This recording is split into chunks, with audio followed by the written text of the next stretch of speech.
Assalamualaikum warahmatullahi wabarakatuh. Bertemu lagi dengan saya Zara Sari Lukita Dewi, NPM 1803021014, jurusan Bimbingan Penyuluhan Islam DPL Dr. Aliandi Alumbu MKOMI.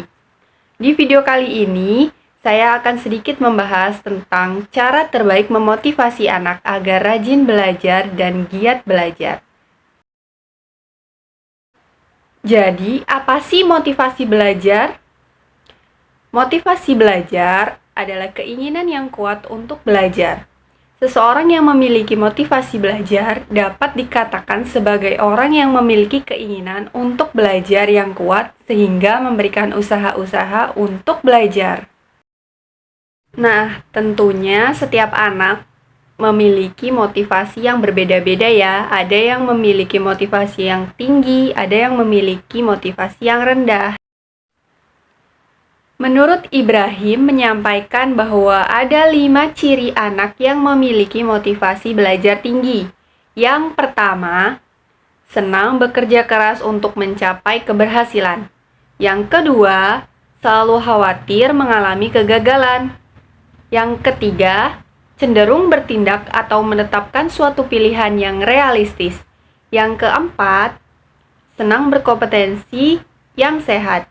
Yang kelima, bertanggung jawab atas pilihan atau perbuatannya. Sementara anak dengan motivasi rendah memiliki ciri-ciri sebagai berikut. Yang pertama, tidak ada keinginan untuk mengetahui materi pelajaran. Yang kedua, malas untuk belajar saat di rumah.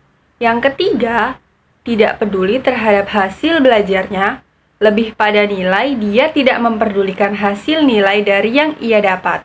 Yang keempat, tidak memiliki semangat dalam mengikuti proses belajar di sekolah.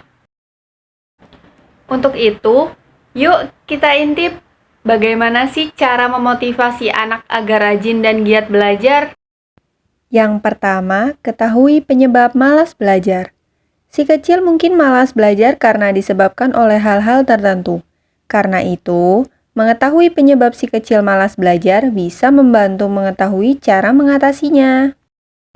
Yang kedua, hargai usaha bukan hasil. Hindari fokus pada hasil, nilai, atau peringkat si kecil.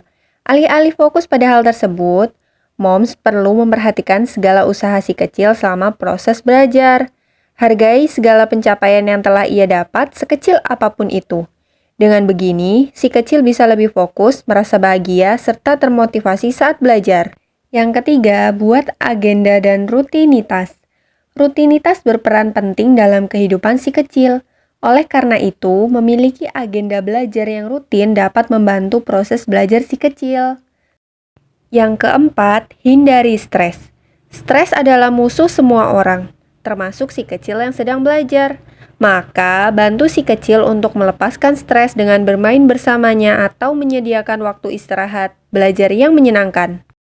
Yang kelima, merayakan pencapaian.